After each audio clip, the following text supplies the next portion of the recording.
Hello everyone. So today we're going to go ahead and take a look at Deathtouch Tribal because I'm pretty sure this is one of the most hyped up decks.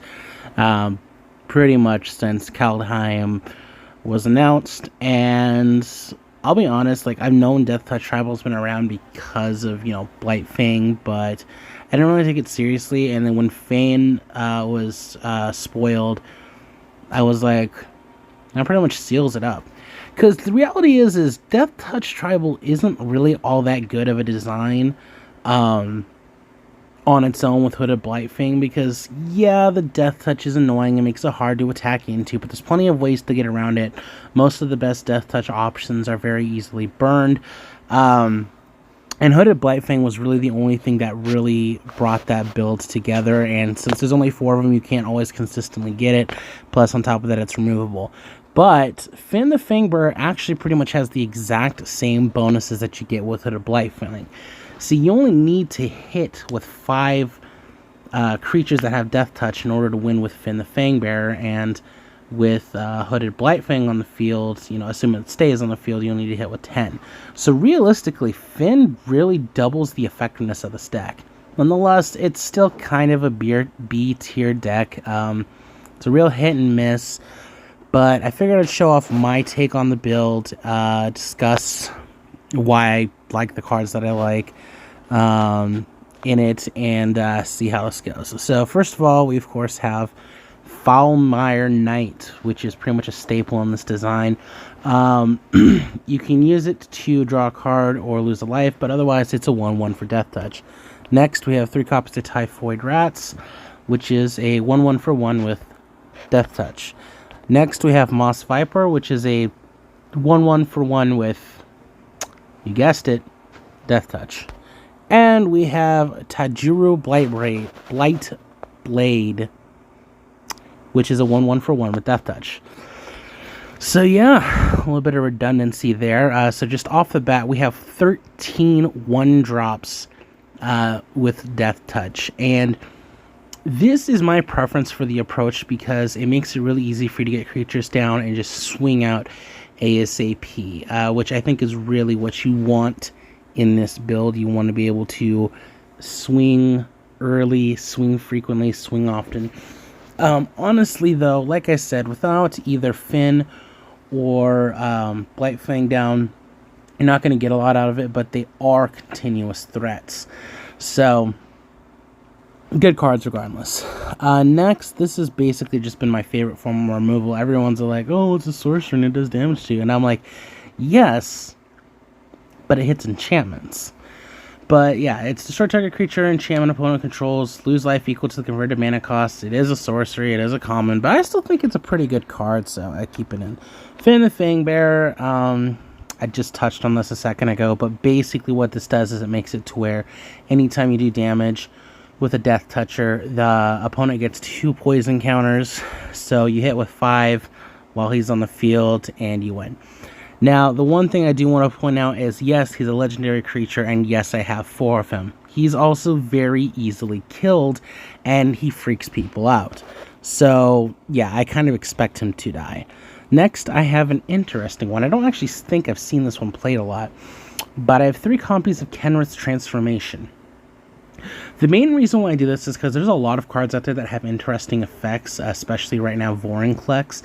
And yeah, giving them a 3/3 still kind of sucks, but it's been really helpful at basically dumbing down creatures to just beat sticks, which if I really need to, I can just block it with a Deathtoucher. But yeah, the key thing is it loses all abilities. Additionally, it also draws us a card, which, given the fact that the only other form of card draw we have is Foulmire Knight. Well, actually, no, we have Chevelle. That's pretty helpful. Next, I have Ram Through, which is pretty obvious because the way that Deathtouch reads is it says any amount of damage done by this creature can cause it to die. So if you use Ram Through with a Deathtouch creature, basically just because this becomes kill target creature for 2 mana, which not terrible, especially for a common. Next, we have Chevelle, Bane of Monsters. This card kind of underwhelms, I'm not going to lie, but it is a Deathtoucher. It's got a 1/3. It often gets killed, but it says at the beginning of your upkeep, if an opponent controls no permanents with bounty counters on them, you put a bounty counter on target creature or planeswalker opponent controls, and when it dies, you gain 3 life and draw a card, which I think I've successfully done once. Next, we have good old Hooded Blight Flaying. If you don't know what this does, whenever a creature you control with Deathtouch attacks, not does damage, just attacks, each opponent loses a life and you gain a life. Gain a life is helpful for stalling, lose a life is helpful for, speeding things up. It can also be useful for when if you have a bunch of Deathtouchers on the board, your opponent still has a full board, so everything's going to die, but you still want to get damage in, you do get damage in. Next, we have, Vargoth, Blood Sky Sire, which as essentially tutor on a body. I'm put in here because of Deathtouch, but the fact that you can tutor with it is pretty helpful, even in the situations where it dies. And so you can use this to go get your Blight Fangs and your Fins and whatever else it is that you need. Next, something that doesn't have Deathtouch, but I thought was pretty relevant, was Gemrazor or Anguirus. So here's the reason why. Deathtouch and Trample is actually a surprisingly powerful combination. Because again, the way that Deathtouch reads, it's any amount of damage done by a creature with Deathtouch kills the opposing creature. That means you only have to do 1 point of damage. And the way that Trample reads is any damage excess to whatever it is necessary to kill a creature goes through to the opponent. That literally means if you put this on top, it's a 4/4. You're getting 3 damage in plus killing a creature if they choose to block. On top of that, it removes artifacts and enchantments, and it turns any of your 1/1s into something significantly more powerful for 3 mana. Plus there's reach. So yeah, I just could not pass it up. And then finally we have 2 copies of Questing Beast. Why 2 copies? I don't have a third. I could actually go ahead and add another one, but I don't know. He doesn't do as much as I would like him to. I might experiment with another one. Actually, I just got done complaining about Chevelle being pretty underwhelming, so let's go ahead and actually try this out without Chevelle. Go up into the Questing Beast. And see how that works out. But the one problem I have with him is he is a legendary and he's less likely to die than Finn. So, yeah. As for that, lands, I got my Lockwains. You know how that goes. I'm basically just running with 21. Got a Darkboar Pathway as well. Temple Malady, Woodland Chasms. This is literally just here because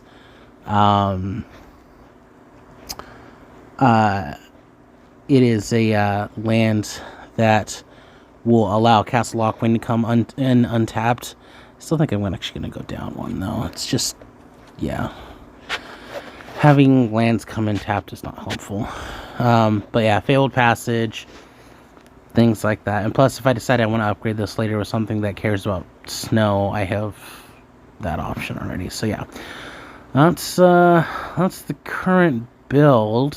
And let's see how this does. This is the standard build, by the way. I know for a fact that if you were playing Historic, you would use that vampire chick or whatever.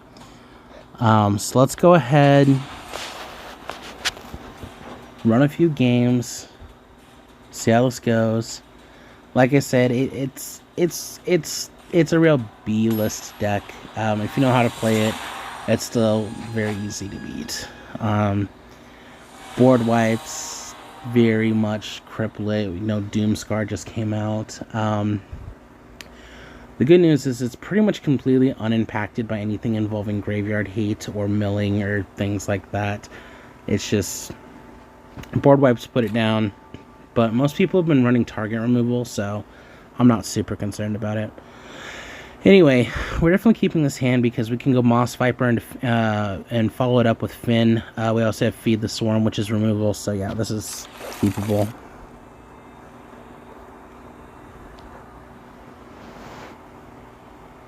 Let's see what they got. They're saying hello. I'm going to give me Spinny Hedron. Alright, let's go Forest Viper Pass. I'm gonna see my forest obviously has moss in it because that's where the moss viper is hiding. Looking at it, probably thinking, oh no, Deathtouch Tribal. That deck is mildly annoying. Bulky. Yep, they're gonna take a Fin or a Questing Beast. One of the two. Doesn't matter, I'm just gonna kill it. Oh no, my Fin. How could you take my Fin? It's such an obvious choice. Why would you make the obvious choice? Alright, Swamp Feed.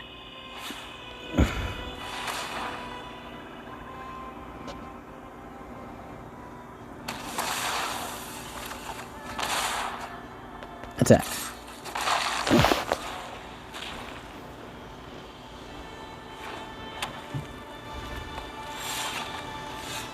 Alright.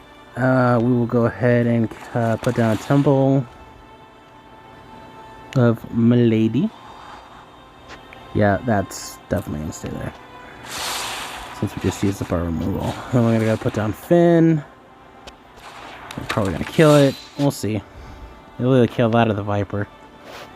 Fire the Sact. Kill the Fin. It's expected. But we took out 2 forms of removal already, so I think we're pretty much ahead. I still have the Hooded Blightfang available. And it doesn't really seem like their turn has been, or their turns have been super fruitful. They're down to the last 3 cards, so this could potentially work out still. Alright, Blightfang down. Bet you didn't see the old traditional coming, did you? Of course you did, everyone sees it. If you've played against this deck before, you know about Hooded Blightfang. No, I don't get why this has been such a popular card lately, Solemn. I don't see the appeal. But I will admit, it has definitely been a bit problematic when you're playing Deathtouch because most things deep dive to it. Thankfully, though, I don't think it's going to matter that much this time around.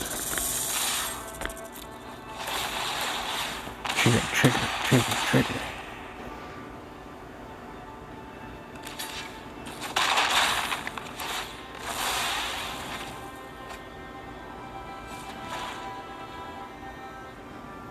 If I get a land next turn, it's going to be awesome.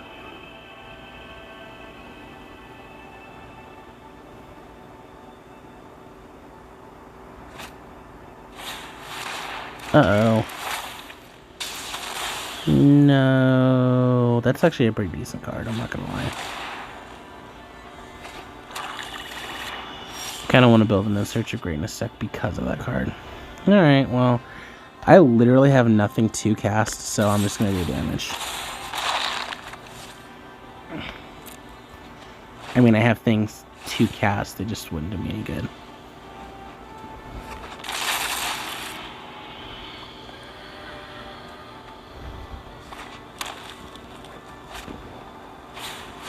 Luca. These monsters are the key to defending our city.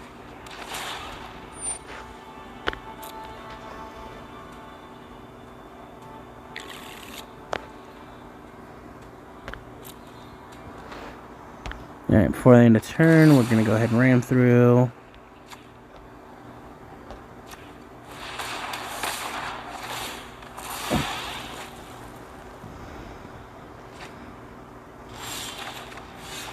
We cannot deny ourselves that sweet, sweet damage.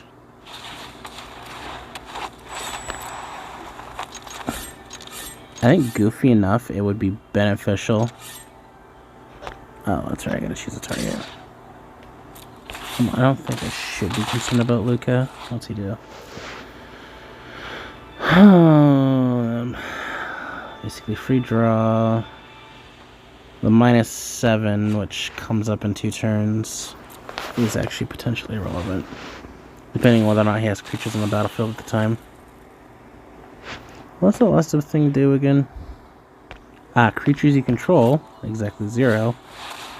Oh, yes, Vorinclex. This is going to be hilarious. Please swing. I really want to kill you with my Taju. Who wins? Big scary Phyrexian or one Deathtouchy boy?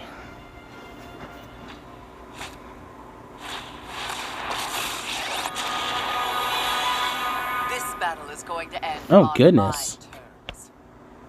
my terms. Oh my goodness, I didn't think about that, but you can totally do a ramped up Super Friends build with Vorinclex as the centerpiece. If I can't use Bro, it as a weapon, that's genius. I love it.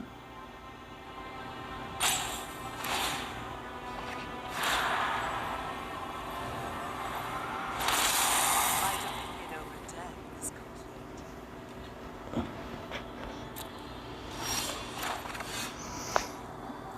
Okay, anyway, I'm gonna turn your Vorinclex into a deer.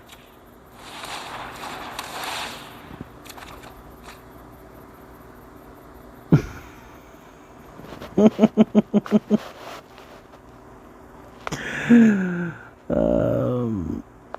then I'm just gonna put that off all my night.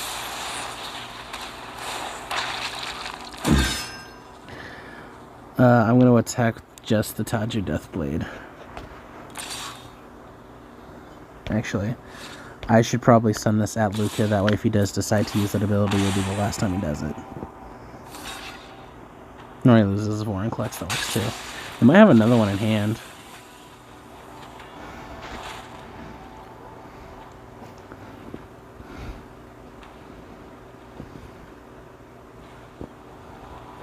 See, Vorinclex is powerful, but he's very removable.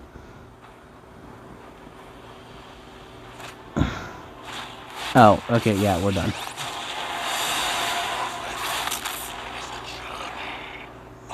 I don't know why he didn't just minus X. Oh, that's right, because it would affect his stuff too. This is actually a pretty genius build. I don't think I've ever seen this. I mean, I'm getting my butt swamped. I'm still enjoying it.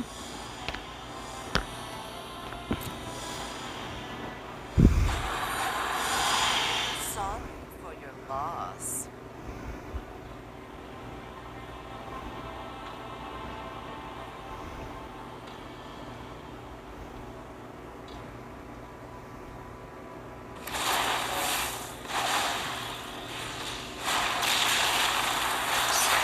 can do better.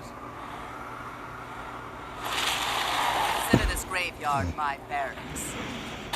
I'm done for. I am absolutely done for. Well, I could still potentially get a couple of attacks in and then win that way, but I would have to not lose Hooded Blightfling in the process. So, I mean, let's see what happens.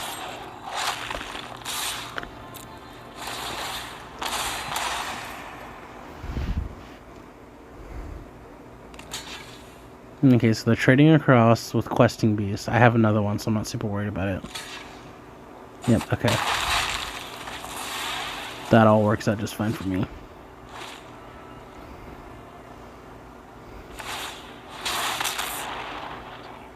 That's not enough to kill it.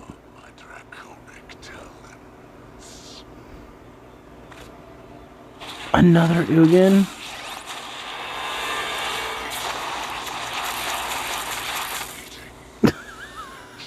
So goofy!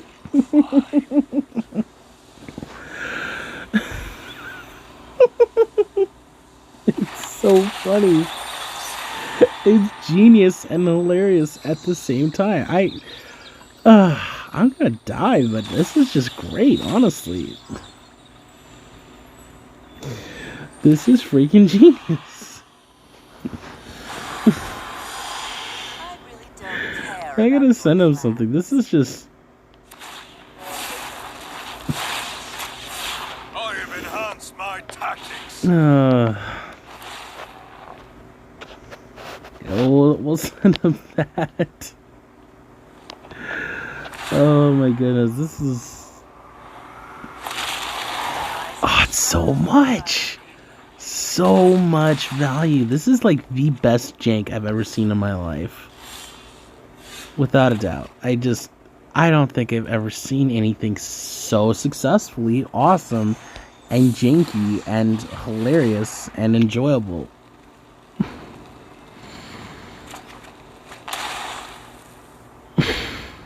Oh, he's up to 11 life. Yeah, I'm gonna have to GG it at this point. I'm taking up too much of my own video. But honestly, this is just a genius design. Like, I really want to compliment this guy in person. I just don't have a way to do it. Very impressive. Yeah, just a try with no chance against that. At least not with the start that we had. It is possible to get faster starts, but wow, that was just really well put together. No hate, no anger. It would have been nice to be able to... Yeah, I suppose with the historic version, I would have had a better matchup against that deck, but... that was kind of cool. I wonder if we can... I mean, you definitely can do the same thing in historic. We have access to way more planeswalkers. That was just so cool. It's just my luck that the good deck is not mine. Alright, yeah, we're gonna keep this hand. I can turn 1 Falmire, turn 2 Finn, see how that goes. Got ram through his gut, Ingraths. Alright, better yet, we're gonna turn 1 Moss Viper.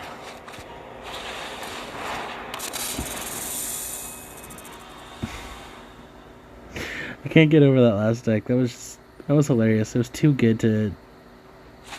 Yeah. Really? Sanctums? Well, the good news is it actually should be fairly easy to beat with this build. Swamp Finn. Swing.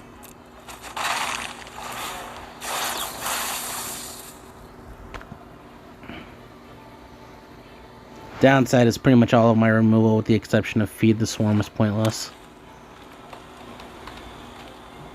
Worse yet, I don't have Feed the Swarm in my hand.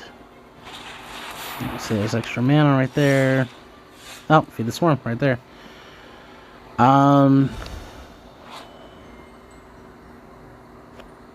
Let's see, that's just 2 mana right there. I'm not super concerned about that thing.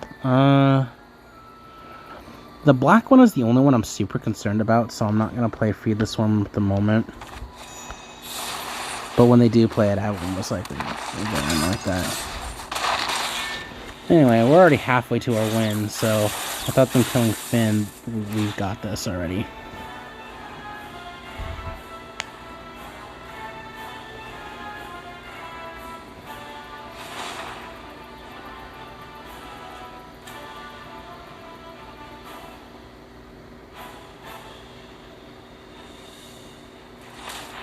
They need to be able to board wipe right now. Or at the very least kill Finn. If they can't do that, then we got this. They probably can, though. I know most Shrine decks just run a buttload of removal. Yeah. Finn's still alive, though.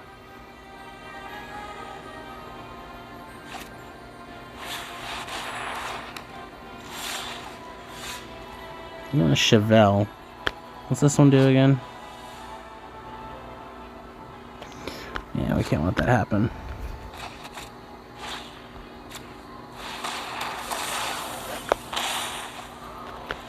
Extra mana's bad, but that's worse.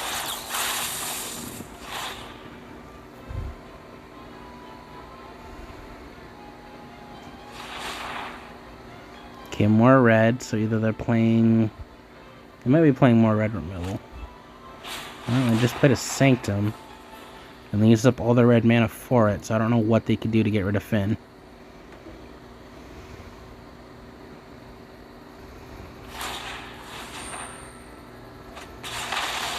I guess kill it. The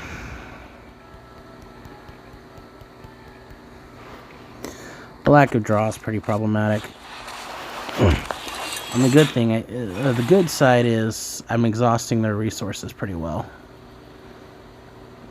I mean, they just took away the black one, which is pretty much the win con of the build.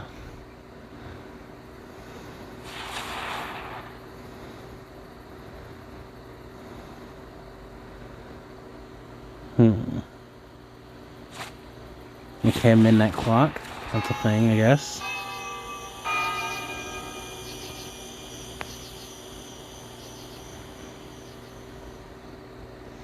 If I draw a Finn, it's going to be awesome and hilarious.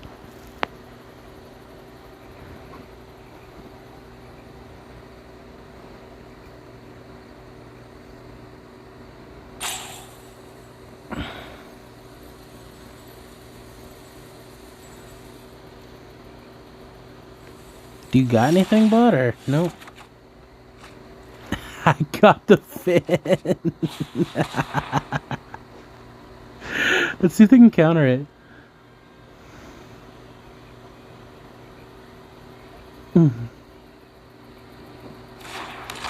Cool, I win. Assuming they don't have a way to shut me down on an attack. They might be able to kill it with the Sanctum. Oh, they're cycling. That's not a good sign for them. Yep. Can you kill Finn? You need to kill Finn to not lose here, bud. Gotta kill Finn. Yep. Okay. Yep. Okay. They did it. Darn. But on the plus side, they are just about in top deck mode. And no amount of mana can stop that. Speaking of mana, I need a green source because then I can... oh no, Chevel's a human, so I can't mutate him. You can play Vagreth. Oh. Sanctum. Yeah, that's a bit of an issue, actually. Okay. Okay, I'll take it. At the very least, it'll make it possible for me to mutate later, but... I don't know, I can still win.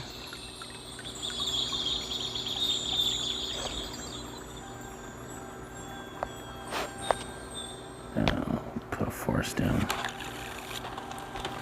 And then, yeah, we'll just cast a Falmire Knight, because we can mutate the Angrath onto that later. So, let's double check what this does. Search a library graveyard for a shrine put on the battlefield.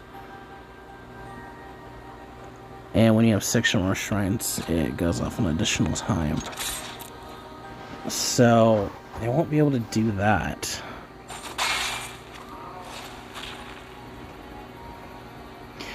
They will be able to put the black shrine out, though. Or the blue one. I think the blue one's probably more important. If I remember right, it allows them to draw. Maybe? I don't know. We'll find out soon enough.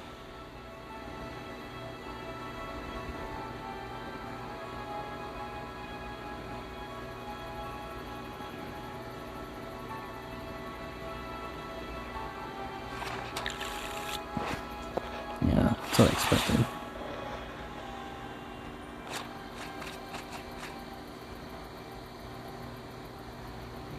Okay, well now they have a sufficient amount of cards, unfortunately.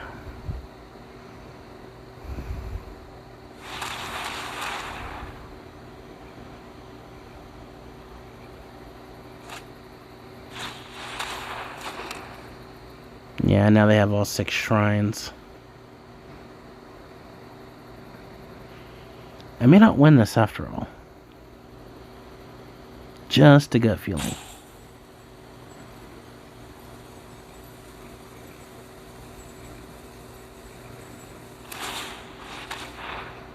Okay, they're killing Chevel.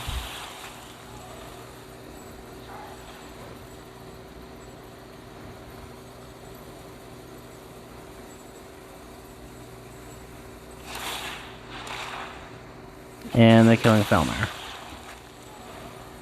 So Finn would not be able to win us at this point.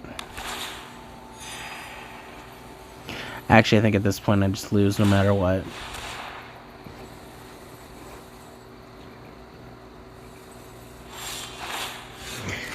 Yeah, I'm going to concede. That was interesting, not exactly fun, but yeah. I mean, we got close. That was 8 poison counters. If not for the fact that they had the ability to remove Finn twice, or if we had just gotten Finn one more time, that would have been a win. But, you know, one of those close enough kind of things. Like I said, this deck is just not... It's not doing it for me personally. It's just super underwhelming. Still kind of fun to play, though. As someone who started playing after Infect, I didn't really get a whole lot of experience with poison counters.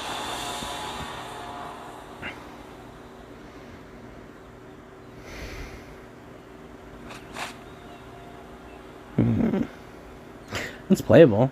This one I actually might win, too.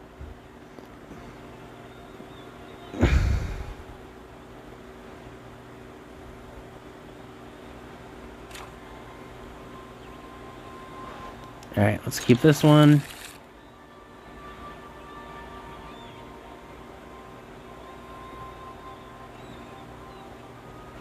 We might put down the Woodland Chasm on turn 1, but if we get a Swamp or a Green Deathtoucher, then we'll go that route instead. We got a Green Deathtoucher, cool.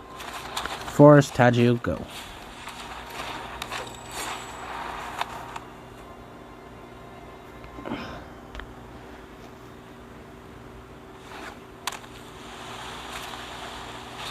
Glasket, okay.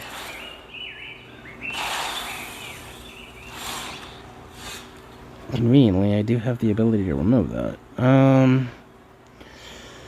Put down... Yeah, we'll put down Darkboar Pathway for black. Put down Felmire Knight.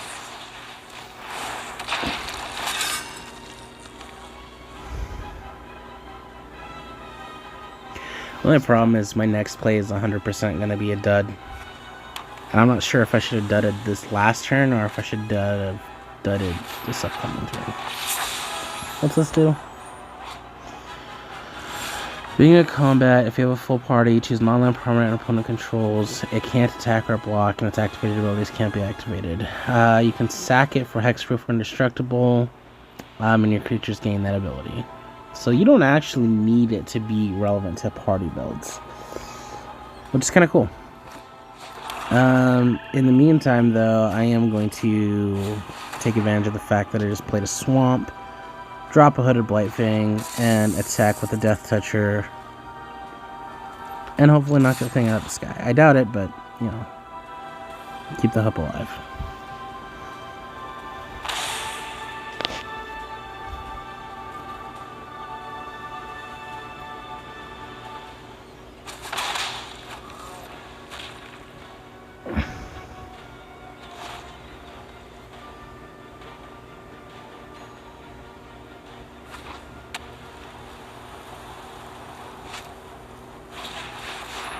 What you hitting? Blight? Yep, that's what I would do. Not a bad idea. If I can mutate Ingrith next turn, that'd be sweet. I don't think I can, though. I'd have to draw some Forest. Nope, I can't. So, instead, what I'm going to do is do Chasm Vargoth. Which would have probably been a better target for Casket or Light.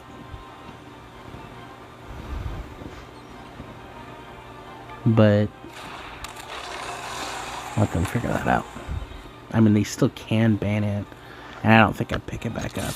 Honestly, Vargoth is actually a lot better as bait because it freaks people out, and it's searchable, so like they'll take their attention off of more important targets.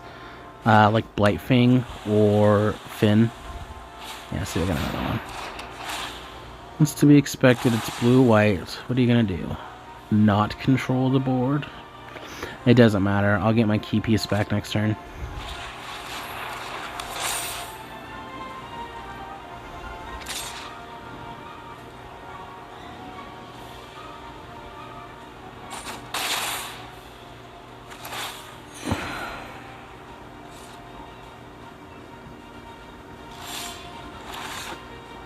Cool. So, Locktwain, mutate this onto Felmire Knight, because that's hilarious anyway. Imagine just chilling and a zombie suddenly turns into a Godzilla thingy. I really don't know anything about Godzilla. So the mutate trigger, we're going to hit the banishing light on the Blight Fang because honestly that's the only thing I really care about. Kind of want to keep this for its card draw, so I'm not going to cast it right now.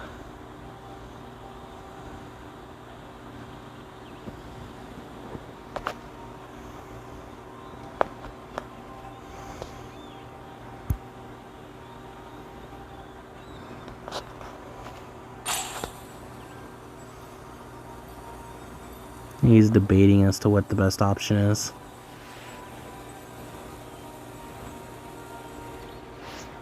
Attack.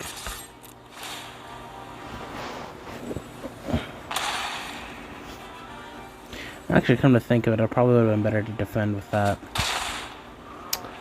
Yeah, because I mean, yeah, I would have lost a Deathtoucher and a pretty big one at that. But right now, he's got a 4/4 with lifelink in the air, and I have something with reach, so yeah, something I should have thought about, I guess. I think he's got, yeah, he's got a Glasket. What's he banning? Okay, I'm fine with that.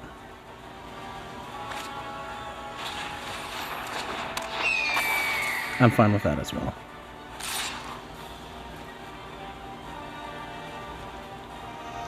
So I think my clear-cut play is draw with Foulmire and then drop that and the Moss Viper. And then I'm just not going to attack. And that's pretty much my best hope.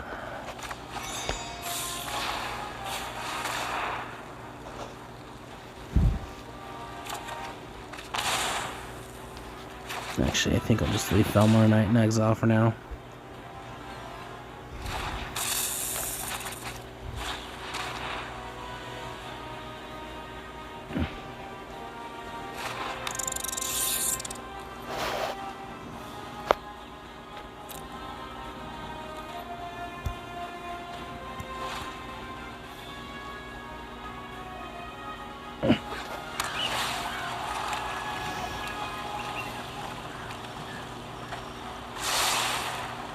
Okay, they bottomed their scry. They got one other card in hand. That's Skycat. Which makes sense. So this is Flyers.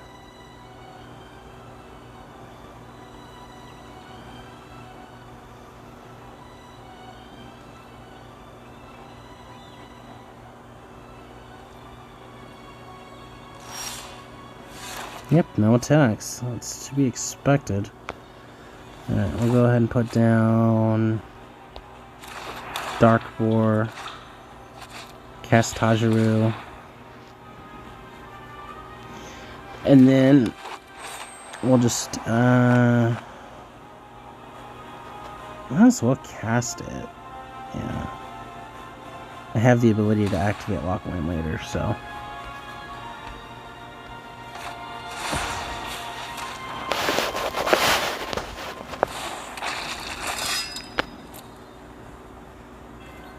And then, obviously, we're just going to chip at them with the Moss Viper and the Typhoid Rats. Because that's just free damage. That or it incentivizes them to suicide their creatures.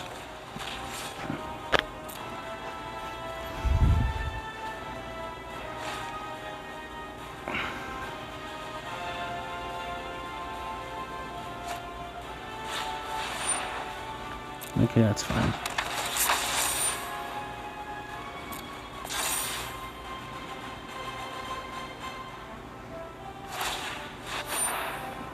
Okay.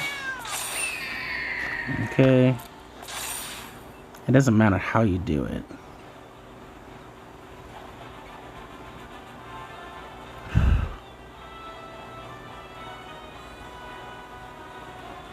Actually, I suppose it kind of does. I'm in a situation where, depending on if they attack, I may not be able to activate Lockline.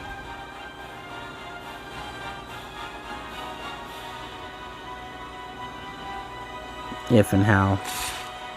Ah, shoot, they did.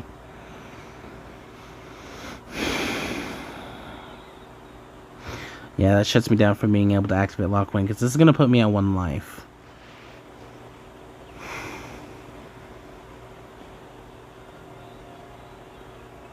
Yeah, I have to use the Gem Razor to block the Life Linker.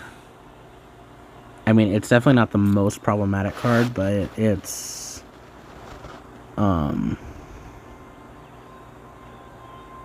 issue. That it's continuously gaining him life. And at this point, 2 life and 1 life isn't going to make enough of a difference. I have to be able to win on the next swing, regardless of what it takes for me to do that.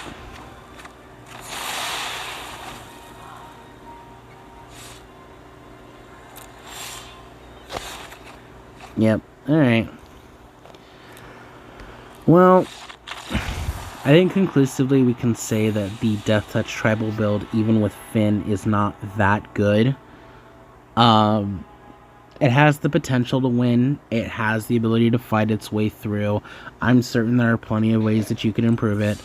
But ultimately, the takeaway, at least in my opinion, is it's just...